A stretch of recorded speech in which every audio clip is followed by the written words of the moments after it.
இன்றைய மன்னா. உங்கள் பெற்றோரை கணம்பண்ணுங்கள். வேத வசனங்கள். எபேசியர் 6:1. பிள்ளைகளே, உங்கள் பெற்றோருக்கு கர்த்தரில் கீழ்ப்படியுங்கள், இதுவே சரியானது. எபேசியர் 6:2. உன் தகப்பனையும் தாயையும் கணம்பண்ணு என்பதே.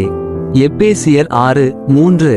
இதனால் உனக்கு நன்மை உண்டாகி நீ பூமியிலே நீடூழி வாழ்வாய் என்கிற வாக்குத்தத்தத்தோடு கூடிய முதல் கட்டளை. ஊழியத்தின் வார்த்தைகள். கர்த்தரில் என்ற சொற்றொடர் கர்த்தருடன் ஒன்றாக இருப்பதன் மூலம் பெற்றோருக்கு கீழ்ப்படிவதை குறிக்கிறது.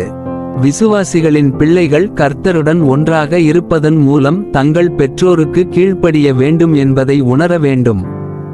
மேலும் அவர்கள் தங்கள் சொந்த பலத்தால் அல்ல, மாறாக கர்த்தராலே தங்கள் பெற்றோருக்கு கீழ்ப்படிய வேண்டும்.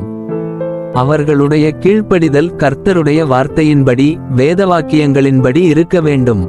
இது ஒரு வாக்குத்தத்தத்துடன் கூடிய முதல் கட்டளை மட்டுமல்ல, மனிதனுடனான மனிதனின் உறவை பற்றிய முதல் கட்டளையும் கூட. யாத்திராகமம் 20:12 வசனம் 3 இல் குறிப்பிடப்பட்டுள்ள வாக்குத்தத்தம் பிள்ளைகள் நலமாக இருக்கவும் அவர்கள் பூமியில் நீண்ட காலம் வாழவும் வேண்டும் என்பதே. வாக்குத்தத்தத்தின் முதல் பகுதி பொருள்ரீதியான ஆசீர்வாதத்தில் செழிப்புடன் தொடர்புடையது. இது சமாதானமான சூழ்நிலையில் வாழ்வதையும் குறிக்கிறது. இரண்டாவது பகுதி நீண்ட ஆயுளை பெற்றிருப்பது. இக்கட்டளையின்படி பெற்றோரை கணம்பண்ணுபவர்களுக்கு இந்த வாழ்க்கையில் செழிப்பும் நீண்ட ஆயுளும் கர்த்தரின் ஆசீர்வாதமாகும். கணம்பண்ணுதல் என்பது கீழ்ப்படிதலில் இருந்து வித்தியாசமானது.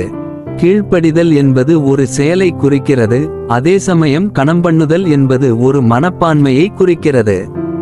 பிள்ளைகள் தங்கள் பெற்றோரை கணம்பண்ணாமல் அவர்களுக்கு கீழ்ப்படிவது சாத்தியமே. தங்கள் பெற்றோரை கணம்பண்ண குழந்தைகளுக்கு ஒரு குறிப்பிட்ட மனப்பான்மை, ஒரு குறிப்பிட்ட ஆவி தேவை. எல்லா பிள்ளைகளும் தங்கள் பெற்றோரை கணம்பண்ணி கீழ்ப்படிய கற்றுக்கொள்ள வேண்டும். ஆமென்.